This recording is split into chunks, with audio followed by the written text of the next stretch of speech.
Hello, सबको good morning.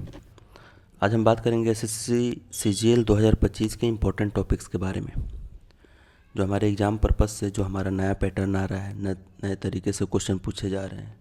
नए तरीका तो बहुत है, लाइक बहुत सारे क्वेश्चन गलत रह रहे हैं, उसमें बच्चों का टाइम काफ़ी वेस्ट हो रहा है, क्योंकि वो अगर उसको ट्राई कर रहे हैं तो उनका आंसर नहीं आ रहा है, तो सोच रहे हैं कि वो कहाँ गलती कर रहे हैं, जबकि गलती उनकी नहीं है, एसएससी की है ना। तो आने वाले शिफ्टों में जो इम्पोर्टेंट टॉपिक्स हैं एग्ज़ाम के पर्पज़ से, उसके बारे में हम अभी डिस्कस करेंगे। पहले बात करते हैं मैथ की। मैथ में जो अर्थमेटिक पोर्शन है ना, काफ़ी बेसिक क्वेश्चन आ रहे हैं यार। लाइक अगर आपका कैलकुलेशन फास्ट है ना, तो आप उसको आसानी से कर लोगे। क्वेश्चन का डेप्थ नहीं है ज़्यादा। अर्थमेटिक में आपकी कैलकुलेशन की बहुत नीड है, ठीक है। बहुत ही बेसिक क्वेश्चन आ रहे हैं, लाइक मिक्सचर से आ रहे हैं, परसेंटेज से आ रहे हैं, आपका रेशियो से भी एक क्वेश्चन, मतलब एक आध क्वेश्चन रह रहे हैं। तो अर्थमेटिक के तो काफ़ी बेसिक क्वेश्चन आ रहे हैं। बात करते हैं एडवांस की। और देखो, मैथ की सबसे खूबसूरत चीज़ बताता हूँ, ठीक है। अब उसको खूबसूरत कह लो या फिर एसएससी का बकवास कह लो, ठीक है। उनको क्या है, उनको तो ये लगता है नॉर्मलाइजेशन है तो भाई किसी शिफ्ट का बढ़ा देंगे, किसी शिफ्ट का घटा देंगे। भाई कम से कम पोर्शन का तो जो रेशियो रखो, बराबर का रेशियो रखो। तो किसी किसी शिफ्ट में उन्होंने अर्थमेटिक को कम्प्लीटली कर रखा है, और किसी किसी शिफ्ट में एडवांस को ज़्यादा कर रखा है। अगर आपको कट ऑफ जो है नॉर्मलाइजेशन की वजह से ज़्यादा नहीं बढ़ानी है, तो भाई आपकी पोर्शन, जो दोनों पोर्शन है, उसका लेवल सेम रखो। लेकिन नहीं, एसएससी बोला कि हम तो मानेंगे नहीं भाई, है ना। तो किसी किसी शिफ्ट में अर्थमेटिक के भी ज़्यादा आ जा रहे हैं, किसी किसी शिफ्ट में एडवांस ज़्यादा आ रहे हैं। कैलकुलेटिव तो खैर सारे शिफ्टों में आ रहे हैं, कुछ शिफ्टों को छोड़ दिया जाए तो अर्थमेटिक, ठीक है। तो अर्थमेटिक के बेसिक क्वेश्चन आ रहे हैं, इतना ध्यान रखना। एडवांस में ट्रीगो हुआ, मेंसुरेशन हुआ, नंबर सिस्टम हुआ, ज्योमेट्री हुआ, ठीक है, और कोऑर्डिनेट ज्योमेट्री हुआ, अलजेब्रा हुआ, हाइट एंड डिस्टेंस हुआ। ये एडवांस के इंपॉर्टेंट टॉपिक्स हैं। अब इम्पॉर्टेंट किस वजह से हैं वो मैं आपको बताता हूँ।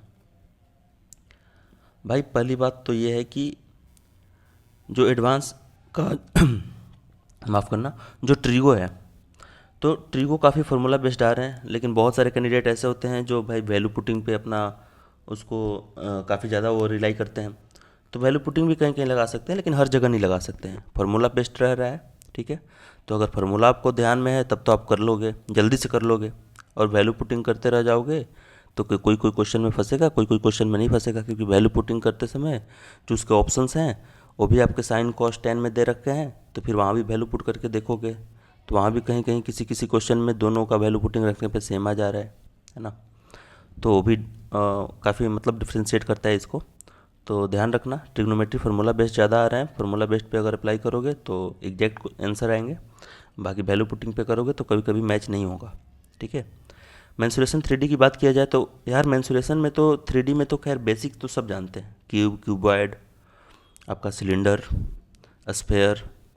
लेकिन जो डेप्थ वाली चीज़ें हैं, लाइक कोन और फ्रस्टम का, ठीक है। अगर मान के चलो कोई कोन है, ठीक है।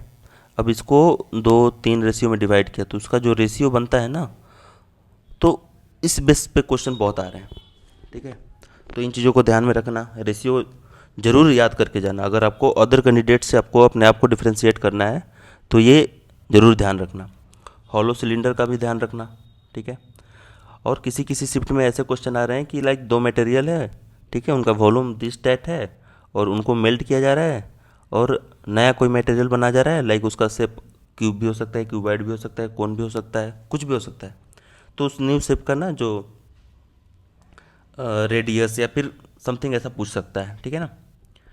नंबर सिस्टम में यार लेंदी क्वेश्चन आ रहे हैं, क्वेश्चन तो बेसिक आ रहे हैं लेकिन काफ़ी लेंदी आ रहे हैं, लाइक कैलकुलेटिव बहुत आ रहे हैं। तो उसके लिए आप ध्यान रखना, स्क्वायर स्क्वायर रूट का ध्यान रखना। और ये कहाँ तक ध्यान रखना, तो 1 से 100 तक भाई, 50 तक अब काम नहीं चलने का, 1 से 100 तक का ध्यान रखना, ठीक है। और कभी कभी हो सकता है कि इतना कम समय में आप ध्यान नहीं रखोगे, तो भाई कुछ ऐसे ट्रिक देख लेना जो स्क्वायर स्क्वायर रूट निकालने के काम आए। यूट्यूब पे बहुत सारे ट्रिक पड़े हुए हैं, तो उन ट्रिकों को ज़रूर देख के जाना, काफ़ी मदद हो जाएगी। सारे सेक्शन में थोड़ा थोड़ा समय में बचाओगे तभी हो पाएगा, क्योंकि पेपर इतना कैलकुलेटिव आ रहा है, इतना लेंदी आ रहा है ना, कि आप टाइम मैनेजमेंट नहीं कर पाओगे। आप कितना भी मॉक दे लो, टाइम मैनेज नहीं कर पाओगे, ठीक है। डिविजिबिलिटी के भी क्वेश्चन थे, उनको भी ध्यान में रखना। ज्योमेट्री पोर्शन में सर्कल की अगर बात करें तो डायरेक्ट कॉमन टेंजेंट और ट्रांसवर्स कॉमन टेंजेंट, इन दोनों के क्वेश्चन रह रहे हैं, फार्मूला बेस्ड ही रह रहे हैं, लेकिन काफ़ी घुमा फिरा के पूछ रहा है। ठीक है, ट्रिएंगल में सेंटर्स ऑफ ट्रिएंगल ध्यान रखना, ऑर्थो सेंटर हो गया आपका, सेंट्रोइड हो गया, है ना, सरकम सेंटर हो गया, इन सेंटर हो गया, इन इसका फार्मूला वगैरह ध्यान रखना। ठीक है, और इसका प्रॉपर्टी भी ध्यान रखना कि अगर सेंट्रोइड बनता है तो ट्रिएंगल के एरिया कितने पार्टों में बंटते हैं। ठीक है, लाइक अगर इक्विलेटरल ट्रायंगल है तो कितने पार्ट में बंटते हैं, और उनको अगर ये उसका एरिया दे रखा होगा, ठीक है, बोलेगा कि इसको इतने पार्ट में डिवाइड किया, उसका फिर दे देगा कि इसका भाई मीडियन जा रहा है तो इस ट्रायंगल का कितना एरिया होगा जब कंप्लीट ट्रायंगल का एरिया इतना है। तो इस तरीके के क्वेश्चन आ रहे हैं इसमें। मीडियन एल्टीट्यूड पे क्वेश्चन आ रहे हैं, एंगल बाइसेक्टर पे क्वेश्चन आ रहे हैं। एंगल बाइसेक्टर पे ये भी क्वेश्चन आ रहे हैं भाई कि अगर किसी एंगल का बाइसेक्टर आपका पड़ता है, ठीक है, तो वो सामने वाले साइड को कितने पार्ट में डिवाइड करता है, किस रेशियो में डिवाइड करता है, ये सब ध्यान रखना। कोऑर्डिनेट ज्योमेट्री पढ़ लेना, किसी किसी शिफ्ट में आ रहे हैं, किसी किसी शिफ्ट में नहीं आ रहे हैं, और किसी शिफ्ट में आ रहे हैं इसका मतलब हो सकता है कि एक्सपेक्टेड आपके शिफ्ट में भी आ जाए, तो कोऑर्डिनेट ज्योमेट्री भी पढ़ लेना, बेसिक पढ़ लेना। मैं तो ये कहूँगा इतना समय है नहीं कि आप इसको डिटेल में पढ़ पाओगे, ठीक है, या फिर क्वेश्चन सॉल्व कर पाओगे, लेकिन बेसिक पढ़ लेना। ठीक है, क्या पता फंस जाए। अलजेब्रा में क्वेश्चन आ रहे हैं, अलजेब्रा में आपका वैल्यू पुटिंग पे भी आ रहे हैं, बाकी नॉर्मल भी आ रहे हैं, फार्मूला बेस्ड भी आ रहे हैं। अब फार्मूला बेस्ड आ रहे हैं तो काफ़ी घुमा फिरा के आ रहे हैं। एक चीज़ था उसमें कि नॉर्मली हम लोग पढ़ते हैं कि x plus one by x की वैल्यू अगर समथिंग है तो हम इसका x square plus one by x square या फिर क्यूब हो जाएगा तो क्यूब, इसका वैल्यू हम फार्मूला से याद करके चले जाते हैं। लेकिन भाई क्वेश्चन ऐसे आ रहे हैं कभी कभी कि x plus two by x का वैल्यू के है, हैं, तो x cube plus eight by x cube का ध्यान रखना। तो जिसने भाई नॉर्मली पढ़ रखा है ना, तो उसने यहीं पे जाना है कि भाई इसका ऐसे आता है तो इसका ऐसे आता है, जब जाएगा ऑप्शन मैच करने ना तो ऑप्शन में मैच ही नहीं होगा। तो भाई ये चीज़ें पढ़ लेना। अब इसमें एक तरीके का और क्वेश्चन बनता है कि भाई कोई इक्वेशन दे दिया आपका, ठीक है, x plus to x plus something, ठीक है, जो भी दे दिया, और भाई अब इसको ना आपको कन्वर्ट करना पड़ेगा इसमें, ठीक है, या फिर आप डिवाइड करो या फिर आप जैसे भी करो। ठीक है, ये एक्स स्क्वायर मतलब इस तरीके का क्वेश्चन आ रहा है, तो इसको भी थोड़ा सा लॉजिकल वे में पढ़ना, डेप्थ में पढ़ना। Height and distance basic question आ रहे हैं, बट उसमें आपको शेप वगैरह अच्छे से बनाओगे तब क्लियर होगा। ठीक है, इसके जितने भी फिगर हैं उसको सही से बनाओगे तब जाके वो चीज़ें क्लियर होंगी। टेन थीटा का सारे वैल्यू का ध्यान रखना, और टेन 45 डिग्री हो तो सीधे पी इक्वल टू बी कर देना भाई, उसमें कुछ निकालने की ज़रूरत है नहीं, है ना। रीजनिंग है जो बहुत ईजी आ रही है, आप ब्लड रिलेशन कर लोगे, नंबर सीरीज में भी थोड़ा बहुत दिमाग लगा के कर लोगे, अल्फ़ाबेटिकल सीरीज में भी कर लोगे। ठीक है, स्टेटमेंट बेस्ड पे काफ़ी ध्यान रखना, क्योंकि स्टेटमेंट बेस्ड जो आ रहे हैं ना उनमें एरर होने के चांसेस बहुत ज़्यादा होते हैं। सिलोजिज्म में भी आ रहे हैं, ठीक है, इस पर भी ध्यान रखना। और भाई सीधी सी बात है, अगर 2 अटेम्प्ट में कोई अगर क्वेश्चन नहीं बन रहा है ना, अगर आपने तैयारी अच्छी कर रखी है, आपने हर एफर्ट लगा दिया सही से, और फिर भी उसके आंसर नहीं आ रहे, समझ जाओ कि वो तुम्हारी गलती नहीं है, एसएससी की गलती है। ठीक है, क्योंकि कई शिफ्टों में भाई क्वेश्चन गलत आ रहे हैं, लिटरली आ रहे हैं क्वेश्चन गलत। ठीक है, जल्दबाजी में जैसा तैसा पेपर कुछ भी बना दे रहा है। ठीक है, कहीं कहीं सुनने में आ रहा है कि एआई पेपर बना रहा है, भाई एआई पेपर बनाएगा तो ऐसा ही आएगा। ठीक है, इसमें मतलब उनकी कोई वैल्यू है ही नहीं। ठीक है, उनकी बातों का कोई वैल्यू नहीं है भाई। अल्फ़ाबेटिकल सीरीज में ध्यान रखना, जैसे एक्स वाई जेड, ठीक है, ए बी सी से रिलेटेड है। ठीक है, तो सिंपल सी बात है कि आप अगर नॉर्मल करने जाओगे तो ऐसे नहीं होगा। ठीक है, ध्यान रखना कि एक्स वाई जेड है, ए बी सी है, तो या तो क्रॉस में देख लेना, ठीक है, या फिर इन तीनों में माइनस करके देख लेना, माइनस करके देख लेना, या फिर प्लस करके देख लेना। ठीक है, या फिर माइनस प्लस माइनस करके देख लेना। हो सकता है इसमें 5 माइनस हो, इसमें -3 हो, इसमें -2 हो, ये सीरीज में भी आ सकते हैं। तो इस तरीके के क्वेश्चन आ रहे हैं, लेकिन बन जाएंगे यार, डुएबल है। ठीक है, अब बात करते हैं इंग्लिश की। इंग्लिश में एरर इजी आ रहा है, ठीक है, थोड़ा सा लंबा रह रहा है लेकिन इजी आ रहा है। वॉइस भी इजी आ रहा है, एलिमिनेशन मेथड लगाओगे तो वॉइस भी कर लोगे अगर ज़्यादा लंबा क्वेश्चन है तो। नरेशन भी इजी टू मॉडरेट बोलेंगे इसको, ठीक है, इजी टू मॉडरेट बोलेंगे, क्योंकि इसमें क्वेश्चन तो इजी आ रहे हैं लेकिन वो काफ़ी मतलब लेंदी रह रहे हैं। पूरे सेंटेंसेज आपको पढ़ने पड़ेंगे, उसके बाद फिर ऑप्शन देखो इस तरीके के। वोकैब मॉडरेट आ रहे हैं, कोई कोई वोकैब के आप शब्द आपको कहीं देखने को भी नहीं मिले होंगे, ठीक है। एक दो तो मिल ही जाते हैं भाई, लेकिन मैक्सिमम के आपको देखने के भी नहीं मिले होंगे। तो वोकैब भी मॉडरेट ही है, ठीक है। मॉडरेट टू हार्ड बोलेंगे इसको, मैं इजी तो बिल्कुल नहीं बोलूँगा। कंप्रिहेंशन भाई टाइम टेकिन है, जितना देर में आप कंप्रिहेंशन करोगे ना उतना देर में रीजनिंग सेक्शन आप ख़त्म कर लोगे। भाई लंबे लंबे पैसेज आ रहे हैं उसमें, ठीक है। अब अगर पैसेज को पढ़ने जाओगे ना तो पूरा टाइम आपका वेस्ट हो जाएगा, ठीक है। और क्वेश्चन ऐसे भी नहीं आ रहे हैं कि उस क्वेश्चन से आप कोई कीवर्ड निकाल के फिर इसमें ढूंढ के कीवर्ड फिर उसको सॉल्व करोगे, बिल्कुल भी नहीं। आपको ये पूरा पढ़ के उसके बाद अपने थॉट्स के अनुसार इसका ऑप्शन चूज करने पड़ेंगे। तो भाई कॉम्प्रिहेंशन जो है ना वो काफ़ी टाइम टेकन है, ठीक है। PQRS लंबे आ रहे हैं, इसको भी एलिमिनेशन मेथड से कर लेना कि भाई अगर 4 ऑप्शन है ABCD,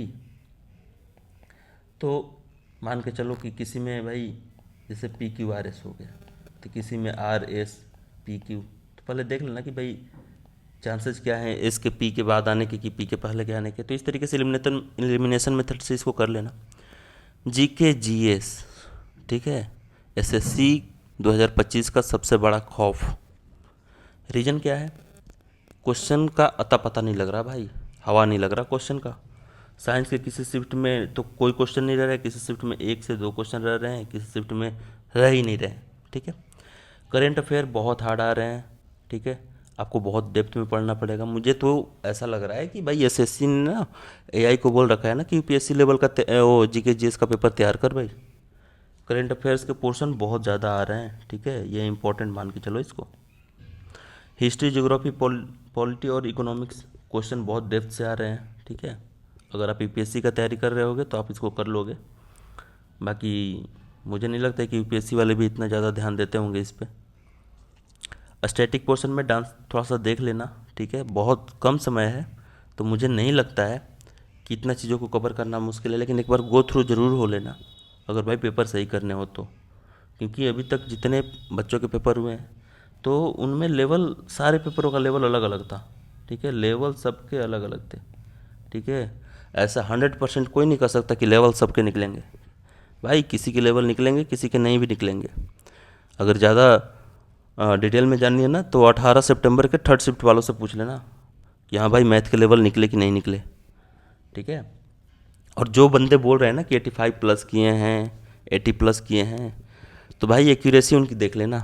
आंसर किए आने के बाद यही बंदे ना दुबक जाते हैं, फिर वो कट ऑफ वाली वीडियो में जाके बोलते हैं कि सर जी मेरा तो 120 आया, क्या होगा, 130 आया, क्या होगा, ठीक है। तो भाई अटेम्प्ट करना बड़ी बात नहीं है, सबसे बड़ी बात है एक्यूरेसी, ठीक है। अगर एक्यूरेसी आपकी बेस्ट है अटेम्प्ट के साथ तब वो अटेम्प्ट आपका वैल्यूएबल है, ठीक है। वरना कई बच्चे तो जाके 100 करके आ जाएंगे भाई। समय कम है उनके लिए, टाइम मैनेजमेंट भी, टाइम भी उनको लिए सही पड़ेगा।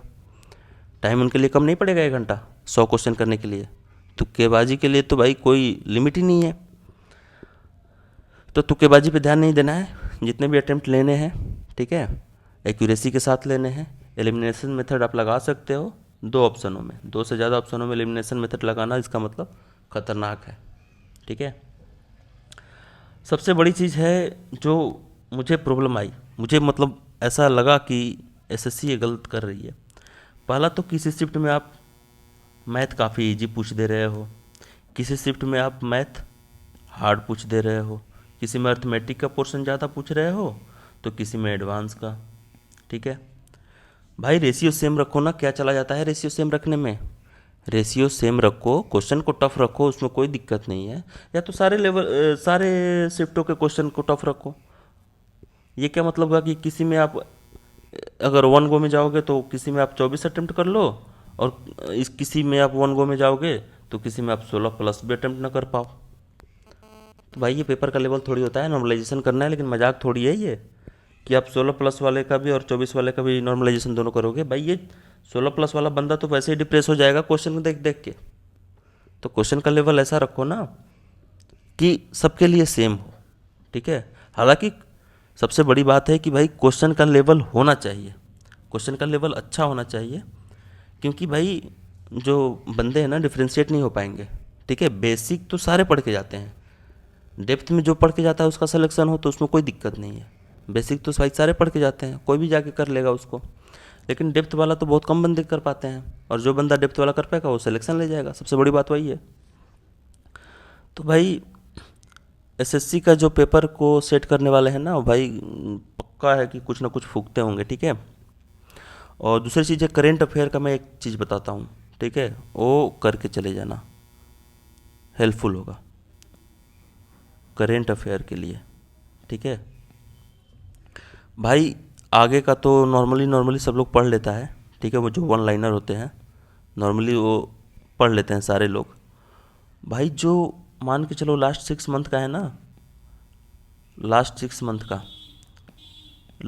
मंथ का अगर आप स्पीडी का उठाओगे ना किताब, तो उसमें ना ऐसे दिया होता है क्वेश्चन, लाइक उसमें जैसे करंट अफेयर ऐसे दिया होता है कि 1 जनवरी हो गया, 1 जनवरी 25 का, तो 1 जनवरी 25 को कौन कौन सी घटनाएं हुई थी, ठीक है, ये देख लेना। 2 जनवरी को क्या हुआ था, ये कौन कौन सी घटनाएं। कम से कम यार 6 महीने का तो पढ़ना पड़ेगा, तब इसके करंट अफेयर को तुम अटेम्प्ट कर पाओगे, ठीक है। ध्यान रखना करंट अफेयर पे इस चीज़ का भी ध्यान रखना, तभी अटेम्प्ट कर पाओगे। नहीं तो अगर सोचोगे ना कि नॉर्मली वन लाइनर हम जाके करंट अफेयर पढ़ के हम इस चीज़ को अटेम्प्ट कर लेंगे, तो भाई नालायक हो तुम, ठीक है, ना समझ हो, ठीक है। तो भाई पैनिक तो होना नहीं है, क्योंकि पेपर अगर ख़राब जा रहे हैं तो सबके जा रहे हैं, ठीक है। और पैनिक होना भी है, होना इसलिए है क्योंकि किसी शिफ्ट में इजी आ जा रहा है, तो भाई जिस शिफ्ट में इजी आ रहा है उसका एवरेज मार्क्स, और जिस शिफ्ट में हार्ड आ रहा है उसका एवरेज मार्क, दोनों में बहुत अंतर होगा, ठीक है। तो उस चीज़ से घबराना नहीं है। और ये एनालिसिस वाले वीडियो देखना बंद कर दो, मैंने जितने टॉपिक्स बोले हैं ना, बस उनको उस तरीके से पढ़ के जाओ, उस तरीके से उसको सोल्व करके जाओ, ठीक है। उसके बाद कोई एनालिसिस वीडियो मत देखो, चुपचाप अपने पढ़ाई पे ध्यान दो जितने दिन बचे हैं पेपर में, और उन चीज़ों को करके जाओ। पेपर कुछ तो बेटर होगा, मैं ये नहीं कहता हूँ कि ज़्यादा बेटर होगा क्योंकि समय बहुत कम है, लेकिन कुछ तो बेटर होगा, ठीक है। चलो, ऑल द बेस्ट सबको, जिसके भी आगे वाले शिफ्ट में एग्ज़ाम है। और BAST, इसीलिए मेरा इंग्लिश इतना ख़राब रह रहा है, ठीक है। ऑल द बेस्ट जिनके भी अगले शिफ्ट में एग्ज़ाम है। और बाकी अगर वीडियो अच्छा लगे तो यार लाइक कर देना, सब्सक्राइब कर देना, शेयर कर देना। चलो बाय बाय।